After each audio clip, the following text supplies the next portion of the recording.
سوال نمبر 40، کیا روزے دار اپنا تھوک نگل سکتا ہے؟ بہت سارے لوگ یہ سمجھتے ہیں روزہ ہمارا ایسا رہتا اس میں تھوک بھی نہیں نگل سکتے. غیر مسلم بولتے اچھا اتنا ڈینجر، اچھا ہے ہم اسلام میں نہیں آئے، نہیں تو ہم کو بھی ایسا روزہ رکھنا پڑا تو تھوک بھی نہیں نگل سکتے. ایک تو بھوک اور اس پہ تھوک بھی نہیں، کیسا ڈینجر روزہ ہے، کیسا رکھتے تم لوگ روزہ؟ تو ان کو آپ ڈرا رہے کیوں؟ خامخواہ اپنی بڑائی بیان کر رہے ہو، خود نگل رہے بھی اوپر سے، اور اس میں تھوک بھی نہیں نگل سکتے. تو اس طرح تھوک نہ نگلنا کوئی نیکی نہیں ہے. کچھ لوگ باہر تھوک جمع کے رکھتے ہیں منہ میں، پھر بات کرتے کرتے جب بات ممکن نہیں رہتی ہے ڈر ڈرا اشارے سے بول کے جا کے باہر تھوک کے آتے ہیں، کیا بول رہا تھا بولو. تو آپ منہ میں کیوں ٹینک بنا کے رکھے اپنے منہ کو جما رہے تھوک پورا؟ اس طرح سے بھی صحیح نہیں ہے. یاد رکھیے منہ میں اس طرح سے تھوک جماتے رہنا یہ کون سا طریقہ ہے؟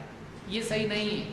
ایک آدمی جیسا نارمل رہتا رہے، اگر لعاب پیدا ہوتا ہے تو اس کو نگل سکتا ہے، کوئی مسئلہ اس میں نہیں ہے، کیونکہ وہ اس کے حالت ہی سے آیا ہے، اس میں کوئی پرابلم نہیں ہے. لیکن اس کو جما کے رکھنا یہ کراہت اس میں ہے، یہ اچھی بات نہیں ہے. قتادہ رحمۃ اللہ علیہ فرماتے ہیں لا بأس ان يزدرد الصائم ريقه، روزے دار اپنا تھوک نگل جائے، کوئی اس میں مسئلہ نہیں ہے. اس کو امام عبدالرزاق نے ذکر کیا اپنے مصنف میں، اور اسی طرح سے امام البخاری نے صحیح البخاری میں تعلیقاً اس کو ذکر کیا ہے. تو تھوک نگل سکتے ہیں، اس میں کوئی مسئلہ نہیں ہے.